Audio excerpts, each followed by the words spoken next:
Yosh, bienvenue sur Manga Corp. Aujourd'hui, nouveauté sur la chaîne, on va parler de Isekai. Cette fois-ci, c'est Delcourt Tonkam qui nous font le plaisir d'éditer Otome Game, une œuvre que vous connaissez sans doute grâce à son animé, et la saison 2 arrive bientôt d'ailleurs. Bien sûr, l'œuvre d'origine est un light novel, et là on a entre les mains l'adaptation manga, il y a actuellement 6 tomes au Japon, et on va parler du synopsis. On commence bien sûr par le transfert dans l'autre monde qui se déroule grâce à notre bon vieux Truck-kun.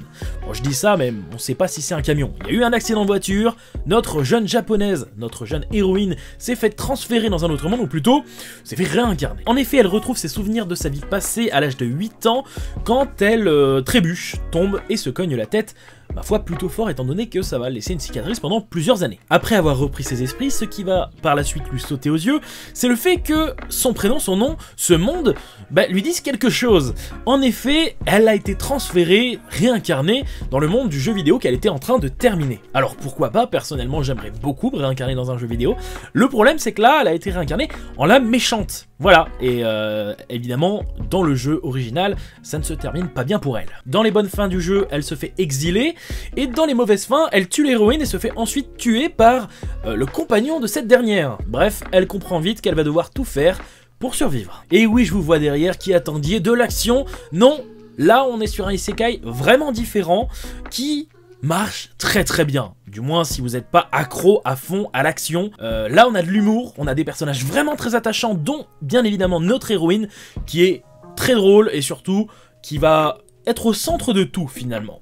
Mais si j'ai mis ce titre, ma foi un peu aguicheur, c'est pas pour rien. C'est pas un titre mensonger, on va en parler de ce fameux harem. Tout d'abord parlons de l'univers. On se retrouve dans une ère moyenâgeuse contenant de la magie. Toutes les situations ou relations vont être régies par la noblesse. Notre héroïne est quelqu'un d'important dans le jeu et se fiance même à un prince. Bref, tout ça va être régi par ce système de noblesse qui est très bien fait dans celui-là, parce que des fois, franchement, ça peut être assez lourd, et là, ça fonctionne bien. On n'est pas sur quelque chose de trop complexe où tout le monde veut prendre le trône de tout le monde. Voilà, là, c'est, ma foi, plus simple, bien plus maîtrisé, et surtout, on passe un bon moment, malgré ce système qui peut en repousser plus d'un. En ce qui concerne les personnages, pour moi, c'est un des plus gros points forts de l'œuvre.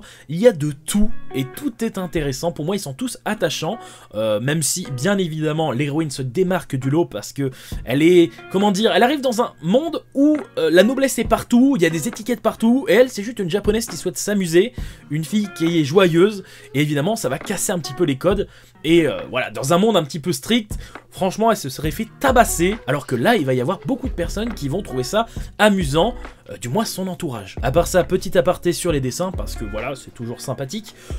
Pour moi, je trouve ça vraiment bon, c'est maîtrisé, c'est pas magnifique, mais voilà, pour moi, c'est les expressions qui doivent jouer le plus sur un titre comme ça, qui se veut très comique, et ça fonctionne. Maintenant qu'on a passé en revue toutes ces caractéristiques, je pense qu'on va partir en section spoil, et c'est là qu'on va parler de ce fameux harem. Alors, dans le jeu d'origine, Katarina, notre héroïne, va être confrontée à tout un tas de personnages qui vont la détester. Bon, après, faut dire que c'est vraiment une connasse, donc c'est normal.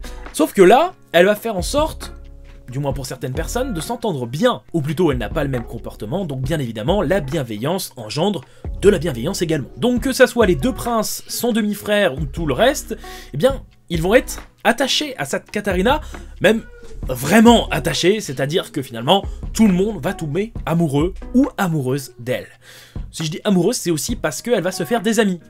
Mais le problème, c'est que, je crois que c'est surtout pour une des filles, elle va, sans le vouloir, dire des répliques du jeu de base qu'aurait voulu entendre ce personnage, donc bien évidemment, elle tombe amoureuse de notre héroïne, et c'est drôle parce que elle ne s'en rend pas du tout compte. Notre héroïne, elle est là, en mode ok, c'est bon, vous voulez pas me tuer, vous voulez pas m'exiler, parce que pour le coup, je le rappelle, c'est son objectif, ne pas mourir ou ne pas être exilé. En gros, vivre une vie tranquille sans avoir le destin défini par celui de Katarina Claes, la méchante de l'œuvre, du jeu. Et en fait, dès les premières années, elle a réussi. Tout le monde la kiffe, sans qu'elle le sache, et pour le coup, on est sur un gros harem totalement mixte, et c'est presque du jamais vu, ou du moins, moi je l'avais jamais vu, j'avais trouvé ça vraiment très marrant dans l'animé. Là, je m'y retrouve encore avec cette adaptation manga, et franchement, ça fonctionne, ça peut être assez frustrant, étant donné que Katarina ne voit absolument rien, mais d'un côté, elles ne peuvent pas évoluer. Ils sont 5 ou 6 personnes à kiffer l'héroïne. ça va être la guerre. Dedans, il y a 2 princes, il y a des nobles, ça va être la guerre. Mais en tout cas, elle a conquis tout le monde sans le vouloir. Donc voilà, on est en fait sur un gros harem, et ça marche, parce que c'est pas lourd, c'est pas, y a pas de ecchi, même si personnellement, je kiffe le ecchi, mais dans ce genre d'œuvre, j'en veux pas. Voilà, parce que là, ça apporte autre chose, et ça marche.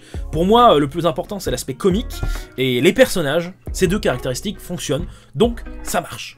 Voilà, sur ce, je pense que la section spoil a été correctement fournie. On va partir sur la conclusion. Otome Game, un bon isekai à suivre. Et ce tome 1, j'en ai pas parlé, mais le rythme de ce tome 1 est incroyable. J'ai eu l'impression de lire un one-shot. Franchement, ça aurait pu se terminer avec ce tome, à la fin avec une fin ouverte. J'aurais été frustré, mais j'aurais compris, ça m'aurait pas étonné.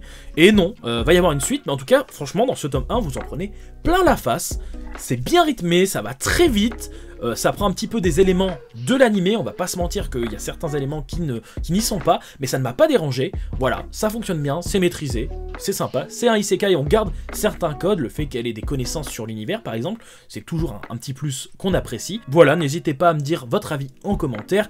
Et voilà, si vous avez du mal, essayez quand même, vous verrez que même si c'est pas un isekai avec plein d'actions, ça marche bien, on passe un bon moment. Sur ce, je vous dis à bientôt sur Mangakor. Yosh!